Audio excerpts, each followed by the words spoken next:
अच्छा है, पाकिस्तान की सब्जी इतनी अच्छी है, सबसे ज्यादा डिमांड किस चीज की आती है, जरा ये बताइए। देखिए मैंगो की आती है, लेकिन कीनू जो है वो जाता है आगे। अच्छा कीनू है? जी हाँ, कीनू आता है, लेकिन उसमें भी यही ब्लेमिशेस के चक्कर है। हाँ। उसकी भी स्किन अच्छी नहीं है, कॉस्मेटिक अच्छी नहीं है। हाँ। आम की बिकॉज देखें चाइना में 6 फीट का जो है दरख्त है, हाँ। एक एक आम के ऊपर वो थैली चढ़ा देते हैं।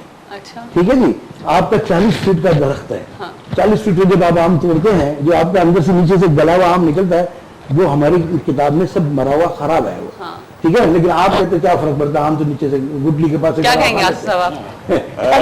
बात वही आ गई जैसे अभी साहब सर बात कर रहे थे। प्रॉब्लम ये है कि हमारे यहाँ, ये तो खैर सही इन्होंने कहा कि जो होता है, लेकिन मैं इनसे एक बात ये कहना चाहूंगा कि हमारे यहाँ जो गवर्नमेंट फिक्स करती है कि इतना परसेंटेज आपका आम हुआ है, इससे ज्यादा एक्सपोर्ट नहीं होना चाहिए, क्योंकि मेरी अपनी डिमांड लोकल मार्केट की भी इतनी है। अभी लास्ट ईयर मुझे इस तरह याद है, ऐसी न्यूज देख रहा था तो पता लगा था कि तकरीबन कोई 2.5-3 अरब रुपए का आम इंपोर्ट किया गया था, जैसे इससे ज्यादा किया गया होगा, एक्सपोर्ट किया गया था। तो मार्केट में आम क्योंकि वहां सारा चला गया था, यहाँ शॉर्ट हो गया, हमें नहीं मिला। क्यों? 100 रुपए 200 रुपए किलो मिल रहा था।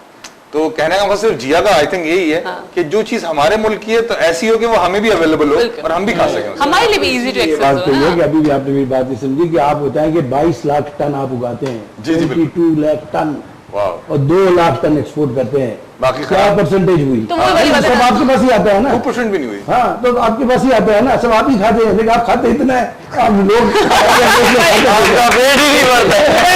बिल्कुल सही। आपने कभी अंग्रेज आम खाते देखा है? वो एक वहां से खाता है, चम्मच से यहाँ से खाता है, एक बात है।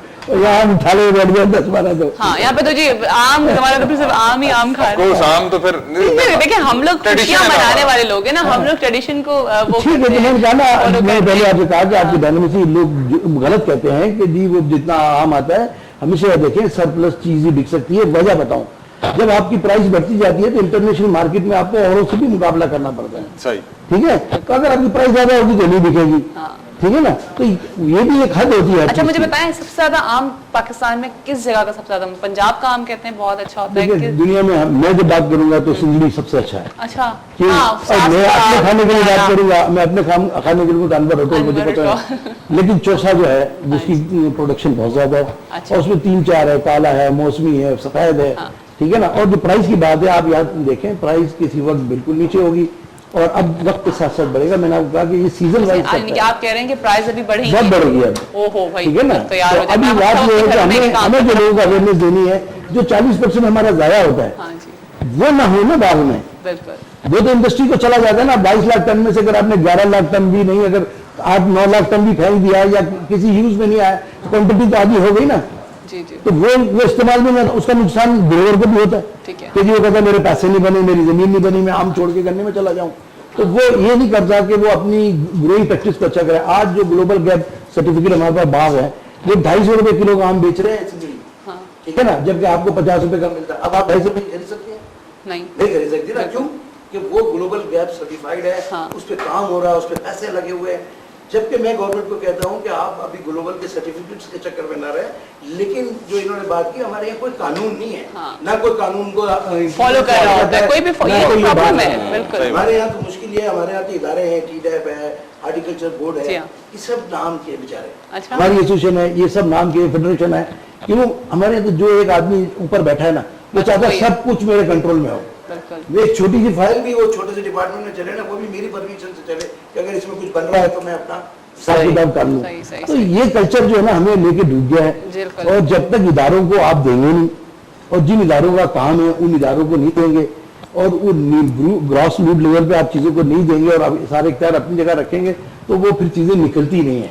और हमारे यहाँ मुश्किल ये है कि हमारे यहाँ कोई कानून नहीं है, ना हम कानून पे चलना चाहते हैं, ना हम पे कोई कानून लगा। Exactly, यही प्रॉब्लम है कि हम लोग कानून पे नहीं चल रहे। थैंक यू सो मच जी, बहुत अच्छा लगा कि आप शो पर आए और बड़ी डिफरेंट सी बातें हुई, लेकिन बहुत अच्छी, बहुत मजा आया। और मुझे तो बस आम ही आम नजर आ रहे हैं। वाइट चैनल वालों के लिए तो कुछ डिस्काउंट होगा ना, एक्सपोर्ट क्वालिटी। हाँ जरूर जरूर, डन है जी, डन है। आसिफ साहब, एक दफा मैं चाहूंगी कि हम रिकैप कर लेते हैं वसीला कार्ड को, कि किस तरह से लोग आप तक पहुंच सकते हैं और किस तरह से ये वसीला कार्ड उनको मिलेगा। बेसिकली होगा ये कि वो जिया फर्स्ट ऑफ ऑल ऑफिस आएंगे, मेरे फॉर्म फिल करेंगे, फॉर्म में अपनी तमाम डिटेल्स लिखेंगे, उसके बाद मैं उनको 3 से 4 दिन का टाइम दूंगा। उसके बाद आपके प्रोग्राम के थ्रू ही उनको कॉल की जाएगी कि जी आपका कूपन आ गया है, और शाम में उनको कूपन दे दिया जाएगा।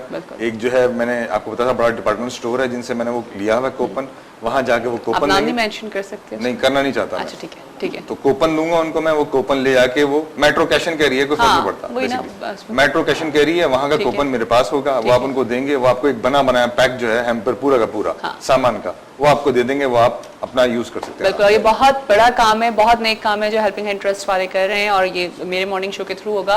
फर्स्ट रमजान से हम स्टार्ट करेंगे, लेकिन कल से ही इसकी रजिस्ट्रेशन स्टार्ट हो चुकी है। आप अपने आप को रजिस्टर करवा सकते हैं, और इसमें सिर्फ आपने कॉल करके बताना है।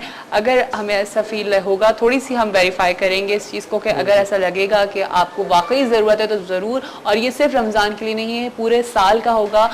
पूरे साल आप इस राशन वसीला कार्ड को ले सकते हैं कि अगर हमें लगेगा कि आप ज़रूरतमंद हैं। क्योंकि देखें, इसलिए कह रहे हैं वेरीफाई कराने के लिए, मैं भी चाहती हूँ, हेल्पिंग हैंड ट्रस्ट वाले भी चाहते हैं वेरीफाई करवाएं, क्योंकि बीच में होता यह है कि जो सही मुस्तहिक हजरात होते हैं वो पीछे रह जाते हैं, और फिर इधर उधर के लोग आकर के फिर बहुत सारी गड़बड़ें स्टार्ट कर देते हैं। तो हम नहीं चाह रहे हैं कि कोई चीज़ गड़बड़ हो, मैं चाहती हूँ कि हर चीज़ क्लियर हो, इसलिए ताकि आप तक वो सब चीज़ें पहुँच सकें। और आगे और भी बहुत सारे वसीले स्टार्ट हो रहे हैं, तालीम का वसीला है, सेहत वसीला है, लेकिन अभी इस पर काम चल रहा है। ठीक है, ठीक है। Thank you so much Atif साहब, आपका बहुत बहुत शुक्रिया। लोधी साहब आपका बहुत बहुत शुक्रिया। वाहिदी साहब, अशफाक साहब, आप बोले नहीं लेकिन शुक्रिया। अच्छा जी, आप लोगों से इंशाल्लाह कल मुलाकात होगी। कल हमारा समर कैंप का लास्ट डे होगा, खूब फन करेंगे, हंगामा करेंगे, एंजॉय करेंगे, क्योंकि परसों से फिर रमज़ान स्टार्ट होंगे, तो फिर रमज़ान के स्पेशल शोज होंगे, बहुत अच्छी ट्रांसमिशन होगी, ज़रूर देखिएगा।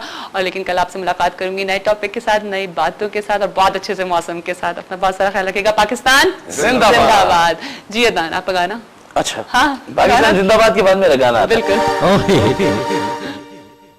राजेश खन्ना साहब पे फिल्माया हुआ एक सॉन्ग है, बहुत खूबसूरत, उन्हीं को ट्रिब्यूट करते हैं।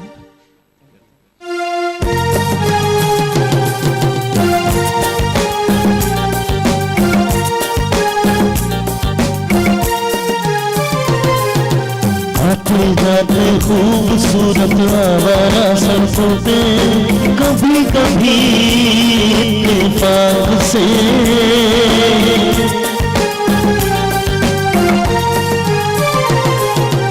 आते जाते खूबसूरत आवारा सड़कों पे, कभी कभी इत्तेफाक से कितने अनजान लोग मिल जाते हैं, उनमें से कुछ लोग भूल जाते हैं, कुछ याद रह जाते हैं,